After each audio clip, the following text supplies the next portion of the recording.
Katika ulimwengu uliochanganyika, watu wa imani tofauti tofauti, watu ambao wakati fulani wanapitia mambo mengi kwenye maisha, kila mmoja katika ibada na katika kuamini kwake. Utofauti ambao uliletwa na anguko la malaika ambaye alikuwa akipendwa mbinguni. Malaika huyu si mwingine bali alijulikana kama Lucifer. Alipelekea ulimwengu kufikia hatua mbaya zaidi. Ni kwa sababu tu katika enzi ya Mungu kule mbinguni alifikia hatua ambayo hakuridhika na nafasi aliyokuwa nayo. Kwa nini? Tunapoambatana nami katika somo hili nitakueleza chanzo cha machungu yote duniani na chanzo cha vita vyote vilivyoanzia kule mbinguni. Nitakufahamisha namna ambavyo shetani wa leo, au almaarufu kama Lucifer hapo zamani, alisababisha machafuko katika enzi ya mbinguni na kupelekea vita ambayo mpaka sasa haijawahi kupiganwa na kurudiwa tena, kulingana na ukubwa na namna ilivyokuwa ikitendeka kule mbinguni. Ni kutoka katika kiti cha enzi cha Mungu, pembeni yake tu alikuwepo Lucifer, malaika ambaye mwanzoni alikuwa mkamilifu, lakini baadaye aliasi na kufikia hatua mbaya kabisa kwenye maisha yake na mustakabali wa maisha yake mpaka leo. Hapo zamani za kale mbinguni palikuwa ni mahali pazuri kabisa. Kila malaika alifurahia kuwepo pale. Walifurahia uzuri, walifurahia mandhari, na kila mmoja alikuwa na amani. Viumbe hawa wa mbinguni walikuwa ni viumbe wenye upendo wa dhati. Walijifunza maadili kutoka katika kiti cha rehema cha Mungu mwenyewe, na walijifunza namna ya upendo, na Mungu aliwapenda sana. Hakika walifurahia masuala ya ibada. Kutoka katika kiti cha enzi cha Mungu, Lucifer alikuwa pembeni tu, na Mungu alipohitaji kuzungumza na jamii kubwa ya malaika elfu na maelfu wanaomwabudu, alihitaji kuzungumza na kuwakusanya karibu na kiti cha enzi, yani eneo la ukumbi wa mkutano wa mbinguni wakati huo. Ni rahisi tu kusema kwamba malaika ni wengi, lakini kiuhalisia ni wengi mno. Lucifer, mwanaume, huyu alikuwa ni malaika ambaye hakika alikuwa ni mwenye kutukuka sana, kwa sababu utukufu wake ulitokana na kiti cha enzi cha Mungu. Mungu alimpa heshima ambayo kamwe huenda asije kuisahau katika maisha yake yote. Malaika walifurahia kumuona Lucifer akiwa katika muonekano mzuri, na walimwamini sana. Lakini Mungu alipotazama moyo wa Lucifer aligundua kuna mambo hayako sawa. Katika kitabu cha Ezekieli 28 fungu la 12 na la 15, Biblia inajaribu kutupa maneno haya: ulikuwa mkamilifu, ulikuwa ndani ya Adeni, bustani ya Mungu. Kila jiwe la thamani lilikuwa kifuniko chako, akiki na yakuti, manjano na almasi na zabarajadi na yaspi na yakuti samawi na zumaridi na barhani na dhahabu. Kazi ya matari ya filimbi zako ilikuwa ndani yako. Katika siku ya kuumbwa kwako zilitengenezwa tayari. Wewe ulikuwa kerubi mwenye kutiwa mafuta afunikae. Nami nalikuweka hata ukawa juu ya mlima mtakatifu wa Mungu. Umetembea huko na huko kati ya mawe ya moto. Ulikuwa mkamilifu katika njia zako tangu siku ile ulipoumbwa hata uovu ulipoonekana ndani yako. Alijiona ya kwamba yeye anafaa, na hivyo akapata kiburi. Alijiona yeye ni mzuri, anayefaa, na hivyo moyo wake ulipata kiburi. Isaya 14 mstari wa 12 na 14, Biblia inasema, jinsi ulivyoanguka kutoka mbinguni, ewe nyota ya alfajiri, mwana wa asubuhi, jinsi ulivyokatwa kabisa, ewe uliyewaangusha mataifa, nawe ulisema moyoni mwako, nitapanda mpaka mbinguni, nitakiinua kiti changu juu kuliko nyota za Mungu, nami nitaketi juu ya mlima wa mkutano katika pande za mwisho za kaskazini. Nitapaa kupita vimo vya mawingu, nitafanana naye aliye juu. Lucifer alijisahau. Ikafika hatua akatamani kuwa katika nafasi ya juu ya Mungu. Na ndiyo maana Biblia imesema wazi ya kwamba alitamani kuwa juu ya kiti cha enzi cha Mungu katika mlima wa mkutano. Na hivyo shauku yake ikaendelea kukua zaidi kila siku. Pale alipoona Mungu anaabudiwa na ibada inakuwa kila siku, na pambano lake kubwa lilikuwa ni kwa Mungu Mwana, yani Yesu Kristo. Alitamani nafasi ya Yesu iwe nafasi yake. Kuna wakati Lucifer alijiaminisha, na hivyo akasahau ya kwamba yeye ameumbwa na anatakiwa kufuata sheria za mbinguni.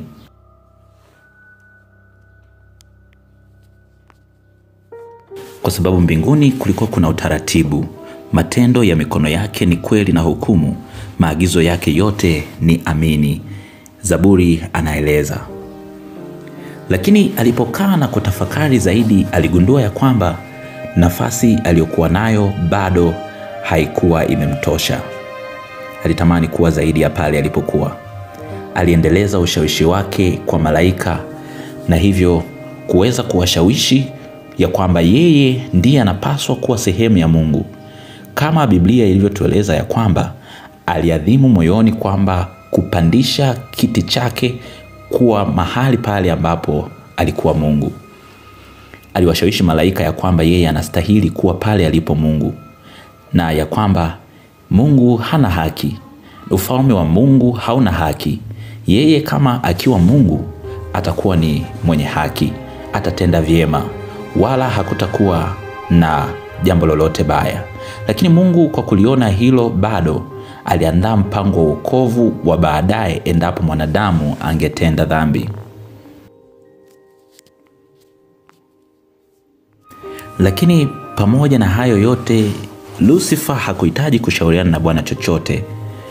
Isaya 29:15 anasema, ole wao wanaojitahidi kumficha Bwana mashauri yao, na matendo yao yamo gizani, nao husema, ni nani atuonaye, nani atujuaye? Na hivyo Mungu hakuacha kumuita Lucifer na kumshauri, japokuwa Lucifer alidhani ya kwamba Mungu hawezi kuelewa chochote. Kama Lucifer hakuhitaji ushauri kutoka katika kiti cha enzi cha Mungu, japokuwa Mungu alimpenda na kumshauri ya kwamba kile anachokiwaza na kukifikiria ni kibaya. Saa ikawadia, saa ambapo Lucifer aliendeleza mapambano. Mungu angeweza kumwangamiza kabisa na kumpoteza, lakini bado aliendelea kumpatia rehema na nafasi ya kutubu.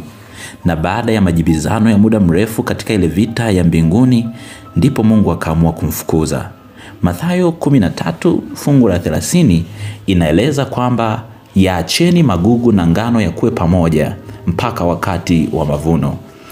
Ndipo ambapo Mungu pia aliruhusu majadiliano na aliruhusu yale ambayo Lucifer aliendelea kuyatenda. Bado aliendelea kuonyesha upendo na rehema, ingawa mbinguni hakukuwahi kutokea machafuko, lakini Mungu kamwe hakuchoka kuendelea kumsihi Lucifer. Aliwasihi na malaika wengine kuacha yale ambayo walikuwa wakiyatenda kumfuata Lucifer. Aliwashawishi baadhi ya malaika, na hivyo wengine wakamuunga mkono. Ndipo baadaye uamuzi ulitolewa mbinguni katika Ufunuo sura ya 12 mstari wa 7 na wa 9. Biblia inaeleza maneno haya na kusema, kulikuwa na vita mbinguni, Mikaeli na malaika zake wakapigana na yule joka. Yule joka naye akapigana nao pamoja na malaika zake. Nao hawakushinda, wala mahali pao hapakuonekana tena mbinguni. Yule joka akatupwa, yule mkubwa, nyoka wa zamani aitwaye Ibilisi na Shetani, au danganyaye ulimwengu wote, akatupwa hata nchi, na malaika zake wakatupwa pamoja naye. Na hivyo ndivyo ambavyo Biblia inaeleza namna vita ilivyokuwa kule mbinguni. Na hivyo joka na malaika zake wakashindwa na kutupwa hata nchi, yeye pamoja na wote aliowashawishi. Na hivyo mbinguni wakabakia wale malaika tu ambao walikuwa ni watii, hawakutaka kumuunga mkono Lucifer. Kwa hiyo katika mapambano yake na vita yake ambayo Lucifer alitamani kile kiti cha enzi cha Mungu, kamwe kisingeweza kufikia malengo yake. Kamwe Lucifer asingeweza kufikia malengo yake kwa sababu alijisahau ya kwamba Mungu ni Mungu na wala sio kiumbe. Baada ya matatizo makubwa kutokea mbinguni, malaika walisikitishwa na yale yaliyoendelea, lakini kamwe hawakukata tamaa. Mungu alikuwa tayari ameshaanza kubuni mpango madhubuti wa kuumba sayari ya dunia, na tayari mkakati huo ulianza kuingia katika utekelezaji, ijapokuwa tayari tatizo limetokea mbinguni. Ndipo Mungu akaumba mbingu na nchi na bahari na chemchem za maji. Katika Mwanzo 1 sura ya 1 mpaka 31 inaelezea uumbaji wa Mungu. Hapo mwanzo Mungu aliziumba mbingu na nchi, na Mungu akaona yote aliyoyaumba na kuyafanya kuwa ni mema. Ni katika juma la uumbaji alipoumba kila kiumbe katika dunia. Ardhi iliotesha miche, anga lilionekana, misitu, lakini bila kusahau matunda na miche itoayo mbegu, na bila kusahau mambo muhimu katika dunia hii ambayo yalimhusu mwanadamu. Aliumba wanyama wa mwituni pamoja na wanyama wa kufuga. Dunia ilikuwa ni yenye kupendeza, na Mungu aliona kila kitu kuwa ni chema na chafaa kabisa. Na ndipo katika Mwanzo 1:26 Mungu akasema, na tufanye mtu kwa mfano wetu, kwa sura yetu, wakatawale samaki wa baharini na ndege wa angani na kila kiendacho juu ya nchi.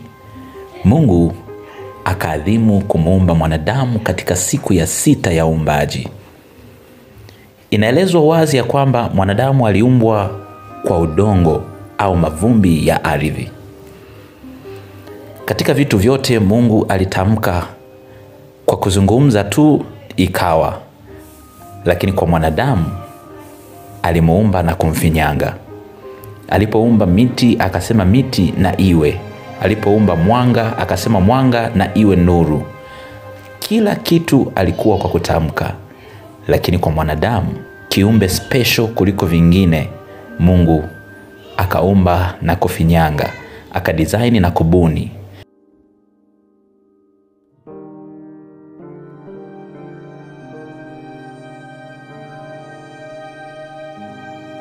Na akampulizia pumzi ya uhai ili kutoka kwa mwanadamu Mungu aonekane kuwa yu hai ndani ya mwanadamu.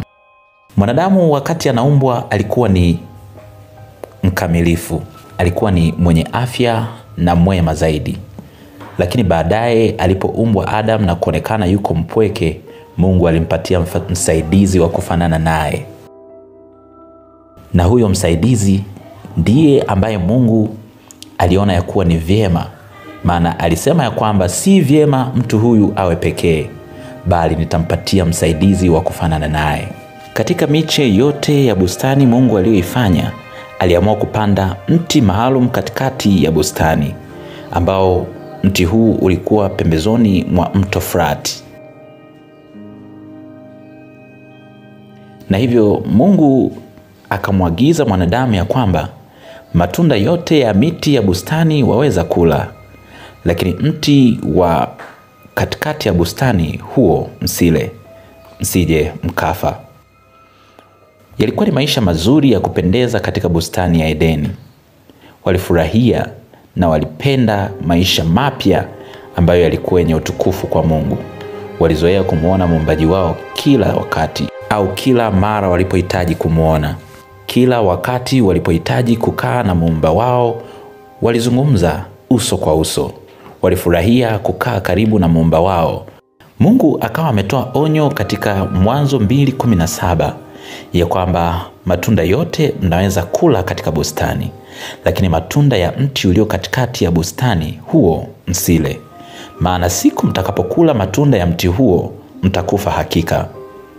Tofauti na mawazo ya baadhi ya watu ya kwamba matunda yale yalikuwa si matunda halisi, Lakini ukweli katika Biblia na maandiko inaeleza kwamba matunda yale yalikuwa ni matunda halisi, wala hakukuwa na tunda lililomaanisha kitu kingine chochote kile.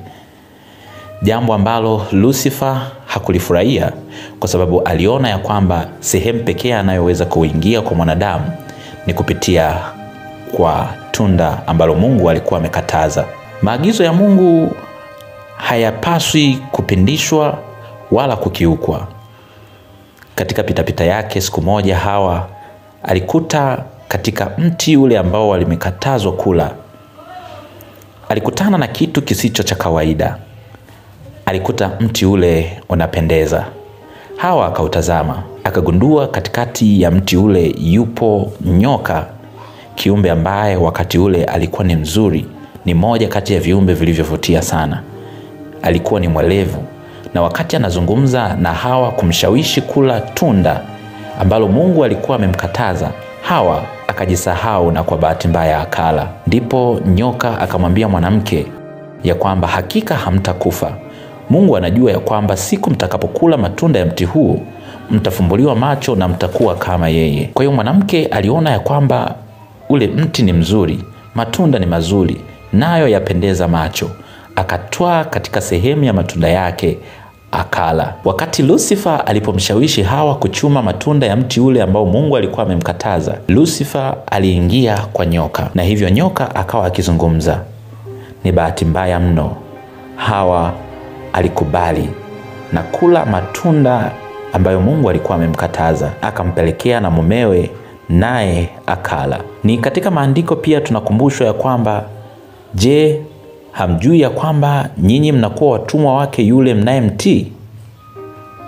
Lakini pia hakuna mtu anayeweza kutumikia mabwana wawili. Ni bahati mbaya mno, wazazi wetu wa kwanza walikula matunda ambayo Mungu alikuwa amewakataza. Na hii ni kutokana na ushawishi mkubwa uliotoka kwa Lucifer ambaye alikuwa amefukuzwa kule mbinguni. Halikuwa jambo jepesi sana kuweza kulichukulia kirahisi, kwa sababu tayari Hawa amedanganywa na amekula tunda, na amempelekea na mumewe naye amekula tunda. Na hivyo tangu wakati huo dunia ikawa nayo imeingia katika majaribu ya dhambi. Vita vikaanza kukabili kona mbalimbali za dunia. Dunia ikafika hatua ya kuchafuka kabisa. Na matokeo tunayoyaona sasa ni matokeo ya Adam na Hawa kula matunda ya mti ambao Mungu aliwakataza. Shetani akawa amepata nafasi, akajiaminisha kwamba dunia hii sasa iko mikononi mwake.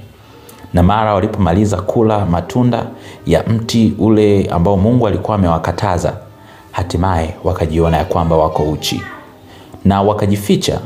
Mungu akawa akimuita Adamu akimuuliza uko wapi? Hawakuelewa wajibu nini, maana walijigundua ya kwamba wako uchi. Kwa hiyo Mungu akamfukuza huyo mtu katika bustani na akamweka kerubi alinde katika malango ya bustani. Mwanadamu akawa amefukuzwa katika bustani ya Edeni ambayo Mungu alikuwa ameifanya kwa ajili yake.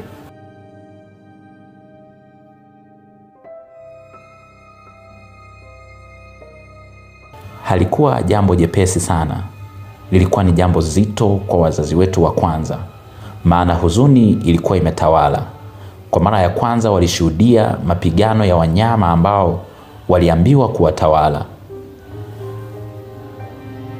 Yesu alihuzunishwa sana kwa sababu walikuwa wamemsaliti. Maagizo yaliyokiukwa. Sasa Shetani aliamini kwamba amepata nafasi kwa mwanadamu.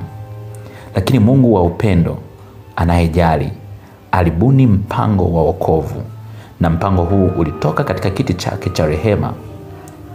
Ndipo Mungu Mwana Yesu Kristo alipojitambulisha kwa Baba na kumuomba nafasi ya kumkomboa mwanadamu. Mpango wa wokovu ukawekwa kwa ajili ya kumkomboa na kumsaidia mwanadamu. Ingawa ameingia katika dhambi, amepata shida, Yesu Kristo awe kafara kwa ajili ya mwanadamu na ukombozi wake. Yohana wa kwanza sura ya 4 mstari wa 9. Katika hili pendo la Mungu lilionekana kwetu, kwamba Mungu amemtuma mwanawe pekee ulimwenguni ili tupate uzima kwa yeye.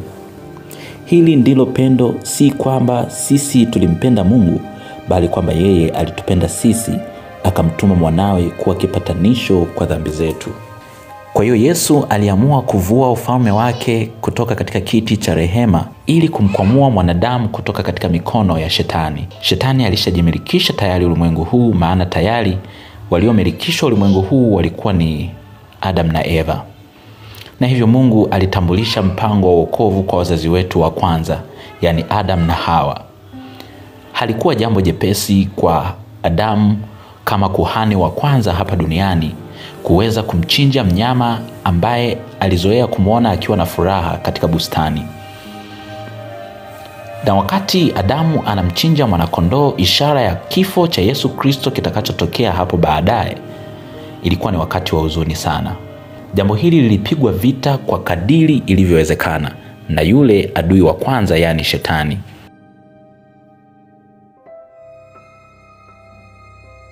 Lakini Mungu ni mwenye upendo.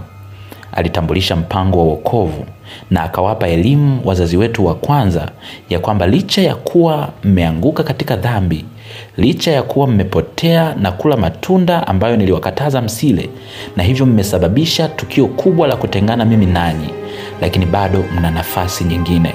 Nitakuja kuwakomboa. Nitapambana na huyo adui ambaye ninyi hamwezi kupambana naye. Mimi nitamzuia pale ambapo itanibidi, kwa sababu damu yangu itakuwa kwa ajili yenu. Ingawa atawatawala ninyi na kuwavuruga na kuwaondolea amani na kuondolea upendo na utulivu wangu, lakini mimi daima nitakuwa pamoja nanyi. Kifo changu kitakuwa ni kifo kwa ajili ya wokovu wa maisha yenu. Adam na Hawa wanapata faraja mpya. Ingawa wameanguka katika dhambi, lakini Mungu ameandaa mpango wa wokovu kwa maisha yao.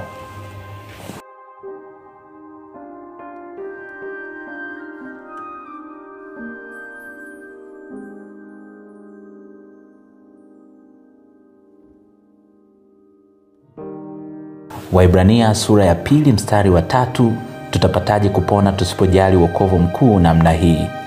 Mungu anaonyesha upendo kwa maisha yetu na anatamani kila mwanadamu aweze kuokolewa.